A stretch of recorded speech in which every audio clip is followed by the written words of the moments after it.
Série Jesus Ensina.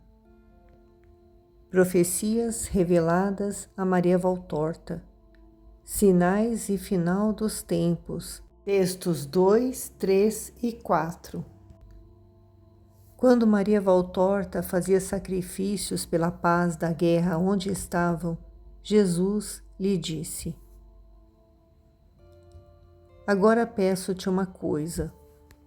Tu sabes, e com dor tens presente, que muitas partículas se espalham entre sujeiras e ruínas na devastação das igrejas. É como se me atropelassem, porque eu estou no sacramento. Pois bem, na imaginação, coloca teu amor como um tapete precioso, como uma toalha de linho puríssimo para me recolher, eu, Eucaristia, espancado, ferido, profanado, expulso de meus tabernáculos, não pelos homens pequenos que destroem minhas igrejas, eles não são mais que instrumentos, mas por Satanás que os move, por Satanás que sabe que os tempos apertam e que esta é uma das lutas decisivas que antecipam a minha vinda.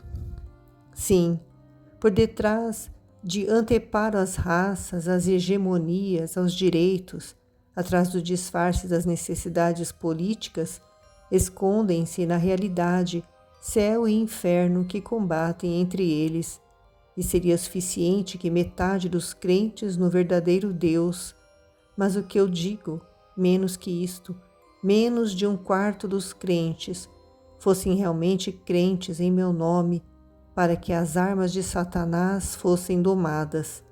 Mas onde está a fé? Os Cadernos de 1943, no dia 4 de julho de 43. Texto 3. Os Cadernos de 1943, 5 de junho de 43. Nota. Transcorria a Segunda Guerra Mundial quando essas palavras foram dirigidas a Maria Valtorta. 5 de junho, às 12 horas, diz Jesus: Gostaríeis que eu viesse e me mostrasse para aterrorizar e incinerar os culpados. Ó míseros, não sabeis o que pedis. Infelizmente virei, digo, infelizmente, porque a minha vinda será vinda de juízo e de juízo tremendo. Se tivesse que vir para vos salvar, não diria assim, e não tentaria alongar os tempos da minha vinda, mas ao contrário, me precipitaria com ânsia para ainda vos salvar. Mas o meu segundo advento será advento de juízo severo, inexorável, geral, e para a maior parte de vós será julgamento de condenação. Não sabeis o que pedis, mas ainda que eu me mostrasse onde estaria nos corações, e especialmente naqueles mais culpados pelas desgraças de agora, esse pouco resíduo de fé e de respeito que vos faria prostrar-vos com o rosto em terra para me pedir despiedade e perdão? Não, filhos, que pedis ao Pai vingança, enquanto Ele é Pai de perdão. Ainda que meu rosto brilhasse nos vossos céus e a minha voz, que fez os mundos, trovejasse do Oriente ao Ocidente, as coisas não mudariam. Mas só um novo coro blasfemo de insultos, um novo turbilhão de injúrias seria lançado contra a minha pessoa. Repito, poderia fazer um milagre, e o faria se soubesse que depois vós vos arrependeríeis e vos tornaríeis melhores. Vós, grandes culpados, que levais os pequenos a despertar e a pedir vingança, e vós, pequenos culpados, que pedis vingança. Mas nem vós, grandes culpados, nem vós, pequenos culpados, vos arrependeríeis e não vos tornaríeis melhores depois do milagre. Ao contrário, pisaríeis, numa fúria de alegria culpada, os corpos dos punidos, vos desmerecendo imediatamente na minha presença, e vos montareis em cima para oprimir, por sua vez, a partir daquele trono fundado sobre uma punição. Isto é o que quisestes, que eu castigasse para poder, por sua vez, castigar. Eu sou Deus e vejo no coração dos homens, e por isso não vos ouço nisto. Não quero que todos vos daneis. Os grandes culpados já estão julgados, mas a vós tento salvar-vos. E esta hora, para vós, é uma triagem de salvação. Cairão no poder do príncipe dos demônios os que já têm em si o joio do demônio, enquanto que aqueles que têm no coração o grão de trigo que germina o eterno pão, germinarão em mim na vida eterna. Súplica a Maria Dolorosa. Maria, que nos tomaste como filhos aos pés da cruz. Maria, que és nossa mãe e do nosso Deus e irmão Jesus, ouve a voz dos teus filhos. Eis-nos aqui, arrastamo-nos ao pé da cruz, onde agoniza o teu filho e onde também tu agonizas com o teu coração dilacerado, ó Mãe, que vês morrer a tua criatura. Olha-nos, Maria, estamos todos aspergidos com o sangue do teu Filho. Ele morreu por nós, para nos dar a vida e a paz neste mundo e no outro mundo. E nós nos dirigimos a ti, que foste a primeira pedra da nossa redenção, para ter vida, salvação e paz, de que fomos indignos de possuir com a nossa forma de viver contrária e rebelde à doutrina de seu Filho. Sim, sabemos que merecemos o flagelo que agora nos atinge. Reconhecemo-lo humildemente para nos assemelharmos a ti, que foste a humilíssima além da puríssima.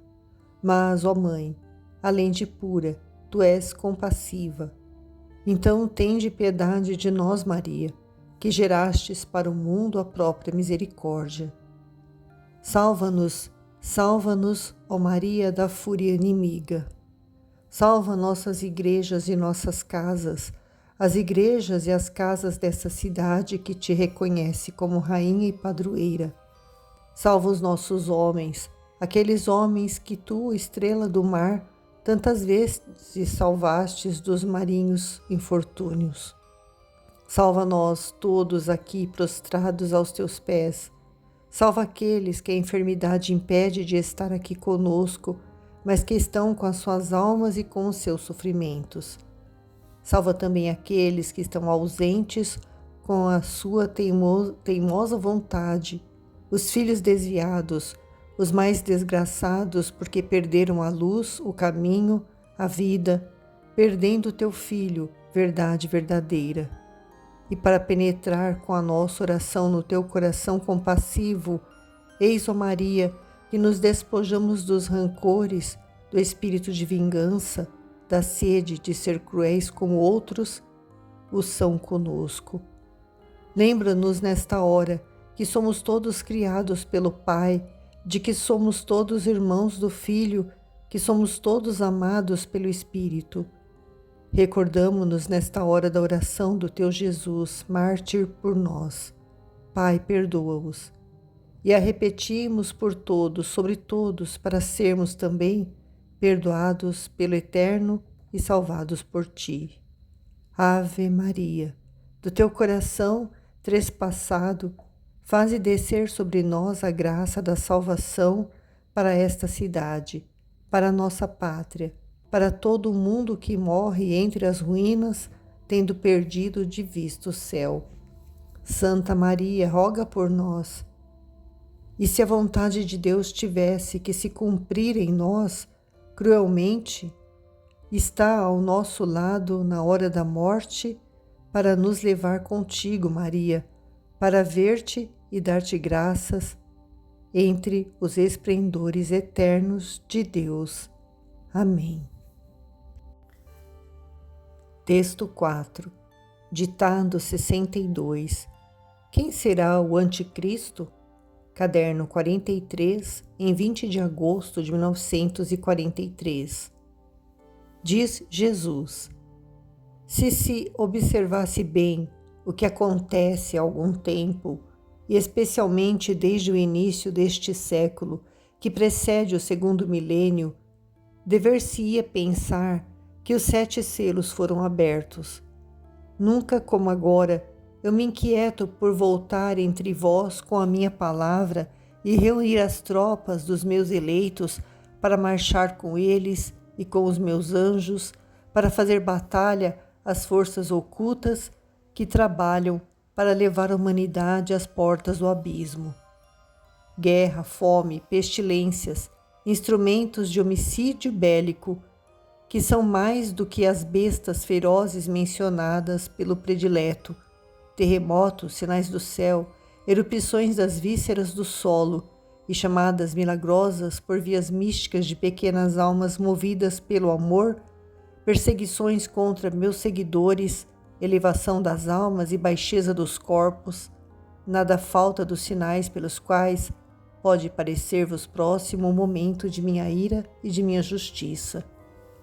No horror que provais e exclamais, o tempo chegou, mas tremendo do que isto não pode ser, e chamais com alta voz o fim que vos liberte. Chamam-nos os culpados, zombando e amaldiçoando como sempre. Chamam-nos os bons, que já não podem mais ver o mal triunfar sobre o bem. Paz, meus escolhidos, ainda um pouco e depois virei. A soma de sacrifício necessária para justificar a criação do homem e o sacrifício do Filho de Deus ainda não está cumprida. Ainda não está terminada a formação das minhas cortes e os anjos do sinal ainda não colocaram um selo glorioso sobre todas as frontes daqueles que mereceram ser escolhidos para a glória. O opróbrio da terra é tal que o seu fumo, pouco diferente daquele que emana da morada de Satanás, sobe até os pés do trono de Deus com sacrílego ímpeto. Antes do aparecimento da minha glória, é necessário que o Oriente e o Ocidente sejam purificados para serem dignos da visão do meu rosto.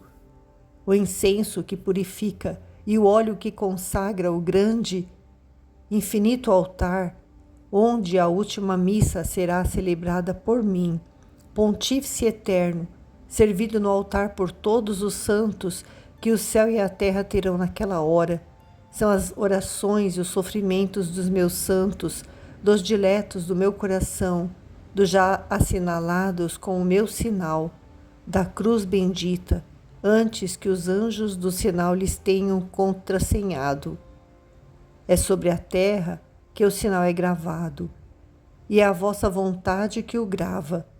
Depois os anjos enchem-no com um ouro incandescente que não se apaga e que faz resplandecer como o sol a vossa fronte no meu paraíso. Grande é o horror de agora, diletos meus, mas quanto tem ainda que aumentar para ser o horror dos últimos tempos. E se verdadeiramente parece que o abismo, planta amarga, se tenha misturado com o pão, com o vinho, com o sono do homem, muito mais absinto deve pingar ainda em vossas águas, sobre vossas mesas, sobre vossos leitos, antes que tenhais alcançado a amargura total, que será a companheira dos últimos dias desta raça, criada pelo amor, salva pelo amor e que se vendeu ao ódio. Se Caim andou vagando pela terra por ter matado, derramado um sangue inocente, mas sempre sangue contaminado pelo pecado original, e não encontrou quem o tirasse do tormento da recordação, porque o sinal de Deus estava sobre ele para seu castigo, e gerou na amargura viveu e viu viver, e na amargura morreu, o que não deve sofrer a raça do homem que matou de fato e mata, com o desejo, o sangue inocentíssimo que o salvou? Portanto, pensai que estes são os preâmbulos, mas não é ainda a hora. São os precursores daqueles que eu disse que se pode chamar negação, mal feito carne, horror, sacrílego, filho de Satanás, vingança, destruição. E poderíeis continuar a dar-lhes nomes de clara e pavorosa indicação, mas ele, o Anticristo, não chegou ainda.